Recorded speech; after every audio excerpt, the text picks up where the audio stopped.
terkasih dalam nama Tuhan kita Yesus Kristus, sebelum kita mendengarkan firman Tuhan, mari kita bersama-sama berdoa. Mari kita berdoa. Terima kasih ya Tuhan buat pagi hari yang Tuhan telah beri bagi kami saat ini. Kami yakin percaya Tuhan yang menyertai kami sepanjang malam yang telah kami lalui bersama-sama dengan Tuhan. Dan sepanjang hari ini juga kami mau kehidupan kami dibimbing dan dipandu seturut dengan kebenaran firman Tuhan. Berbicaralah bagi setiap kami ya Tuhan. Dan Roh Kudus yang memberi bijaksana bagi kami, untuk kami boleh memahami apa yang Tuhan kehendaki bagi kami pada saat ini. Di dalam nama Tuhan kami Yesus Kristus, kami telah berdoa. Amin. Saudara yang terkasih dalam nama Tuhan Yesus Kristus, mari kita buka Alkitab kita dari Amsal pasal yang ke-10 ayat 19. Amsal 10 ayat 19, demikian firman Tuhan. Di dalam banyak bicara pasti ada pelanggaran, tetapi siapa yang menahan bibirnya berakal budi.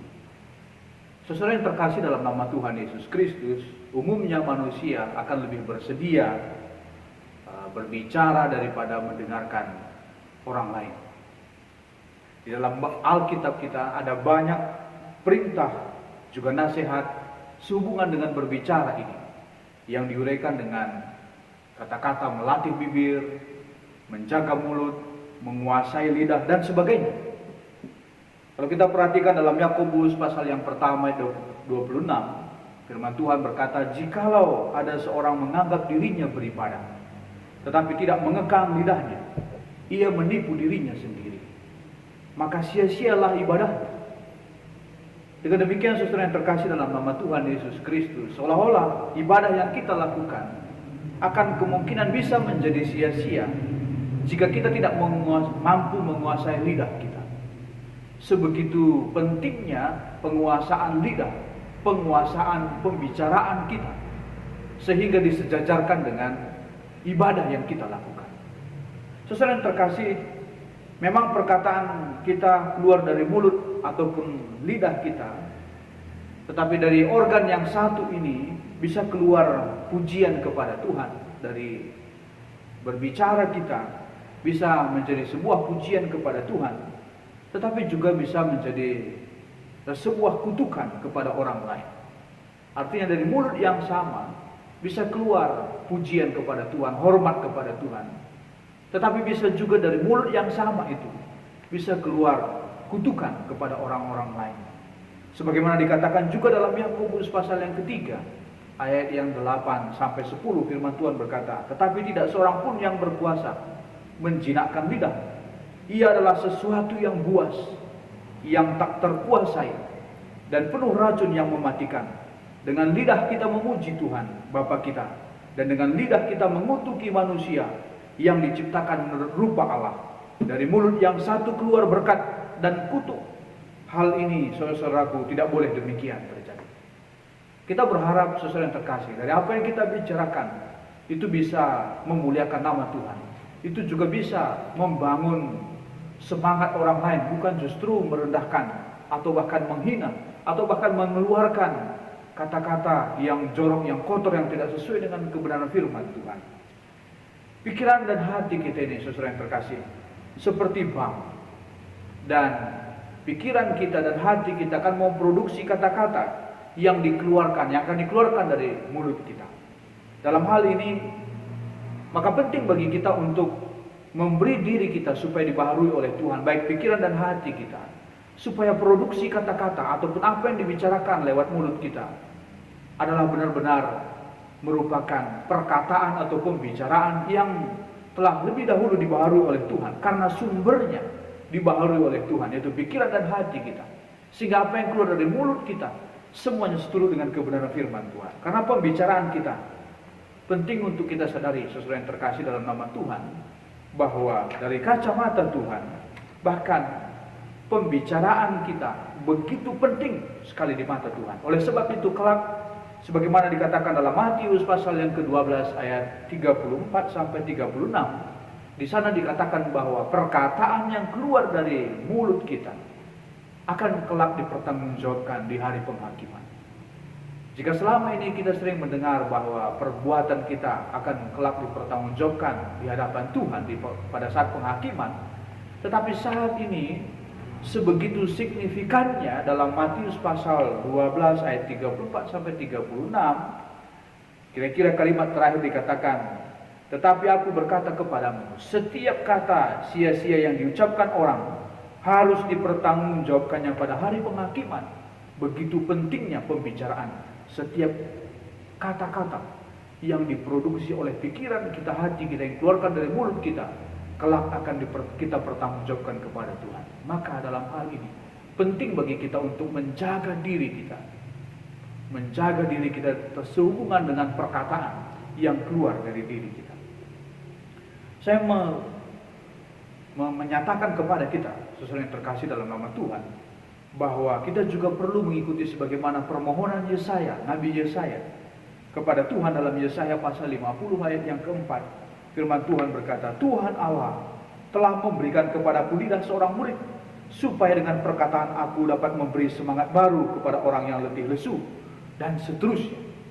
Seolah Nabi Yesaya memohon supaya Tuhan juga mengontrol dirinya, dan bahkan bagian yang terkecil, salah satu bagian yang terkecil dari dirinya itu lidahnya, dia juga menyerahkannya kepada Tuhan, supaya Tuhan memberi pembaharuan akan lidahnya, supaya dari lidahnya merupakan lidah seorang murid. Juga dalam Pemazmur juga pernah melakukan hal yang sama. Dalam Mazmur 141 ayat yang ketiga, dia memohon kepada Tuhan, awasilah mulutku ya Tuhan, berjagalah pada pintu bibirku. Begitu luar biasanya permohonan Pemazmur ini kepada Tuhan, sehingga dia memohon kepada Tuhan supaya Tuhan mengawasi mulutnya, supaya Tuhan juga berjaga-jaga pada pintu bibirnya, supaya jangan-jangan keluar pembicaraan yang tidak seturut dengan kehendak Tuhan. Begitu pentingnya pembicaraan sesuai yang terkasih dalam nama Tuhan. Kita juga perlu menjaga diri kita dalam hubungan ini, penting sekali. Perkataan yang keluar dari mulut kita, sebagaimana sering kita dengar, supaya kita memikirkan dulu berkali-kali setiap pembicaraan yang kita akan bicarakan sebelum kita sampaikan, sebelum kita ucapkan. Maka dalam bahasa Inggris, kata think, pikirkan itu, ada singkatan yang boleh menjadi renungan bagi kita. Kata T itu dalam pembicaraan yang kita lakukan, is it true? Kira-kira begitu. Is it true? Apakah yang kita ingin sampaikan itu sesuai dengan fakta, atau hanya asumsi, atau bahkan bukan merupakan sebuah fakta? Maka is it helpful? Apakah ini memberikan solusi? Apakah ini membantu? Atau bahkan tidak sama sekali? Dan juga is it inspiring?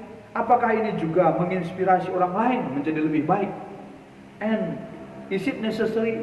Apakah ini perlu kita sampaikan, atau ini hanya sekedar basa-basi? Dan is it kind? Apakah ini berguna bagi orang lain? Dan dalam penyampaiannya juga kita harus menyampaikannya dengan baik. Ini perlu kita pikirkan sesuai yang terkasih. Apakah ini perkataan pembicaraan yang kita sampaikan sesuai dengan fakta? Apakah ini berguna? Apakah ini membantu orang lain? Apakah ini kita sampaikan ini menjadi sebuah kebaikan bagi orang lain, dan seterusnya. Setiap pembicaraan kita harus memikirkan hal itu sesuai yang terkasih dalam nama Tuhan. Maka jangan pernah kita menganggap remeh setiap pembicaraan yang keluar dari mulut bibir kita, karena itu memiliki kuasa yang besar, memiliki pengaruh yang besar. Maka sebagaimana dalam Yakobus pasal yang ketiga ayat yang kelima, firman Tuhan berkata, demikian juga lidah, walaupun suatu anggota kecil dari tubuh kita, namun dapat memegahkan perkara-perkara yang besar. Lihat betapapun kecilnya api, ia dapat membakar hutan yang besar. Mungkin ini hal yang sederhana, kecil dari organ tubuh kita, tetapi bisa menyebabkan perkara-perkara yang lebih besar. Bisa menyebabkan perdamaian, atau bahkan bisa menyebabkan pertengkaran, atau bahkan menghinakan bagi orang lain. Maka hati-hati dalam kita berbicara ini. Sesuai yang terkasih, muliakanlah Tuhan lewat pembicaraan kita.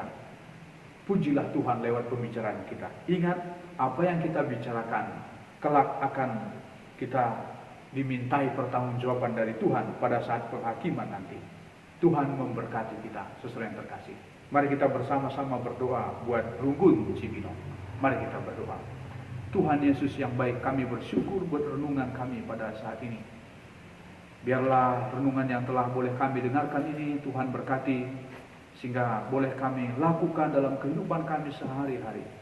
Sehingga kami memuliakan Tuhan lewat perkataan pembicaraan kami. Sehingga kami juga membangun orang lain, bukan menghinakan orang lain lewat pembicaraan kami. Dan Tuhan, kami berdoa buat GBKP Runggun Cibinong. Tuhan berkati gereja Tuhan ini. Seluruh program pelayanan di tengah-tengah gereja ini Tuhan berkati senantiasa. Seluruh pelayan Tuhan, pendeta, pertua, diaken, pengurus PJJ, pengurus kategorial seluruhnya, dan bersama-sama dengan jemaat Tuhan, Tuhan kiranya berkati, supaya satu hati untuk bersama-sama membangun tubuh Kristus, supaya satu hati untuk bersama-sama menjadi berkat bagi sekitarnya. Dan Tuhan berkati kiranya program-program yang sedang berjalan di tengah-tengah gereja Tuhan ini, supaya berjalan dengan baik, dan nama Tuhan benar-benar dimuliakan lewat program pelayanan di tengah-tengah gereja Tuhan GBKP Runggun Cibinong. Ini doa dan permohonan kami kepadamu ya Tuhan. Biarlah sepanjang hari ini kami bisa memuliakan nama Tuhan lewat segala laku kami, perkataan kami, dan juga pemikiran kami. Kami berdoa di dalam nama Tuhan kami Yesus Kristus yang telah mengajar kita berdoa. Mari bersama-sama kita berdoa seperti yang Tuhan Yesus ajar kita berdoa. Bapa kami yang di surga, dikuduskanlah namamu. Datanglah kerajaan-Mu, jadilah kehendak-Mu di bumi seperti di surga. Berikanlah kami pada hari ini makanan kami yang secukupnya, dan ampunilah kami akan kesalahan kami, seperti kami juga mengampuni orang yang bersalah kepada kami. Dan jangan bawa kami dalam pencobaan, tetapi lepaskanlah kami daripada yang jahat. Karena Engkau yang punya kerajaan dan kuasa dan kemuliaan sampai selama-lamanya. Amin.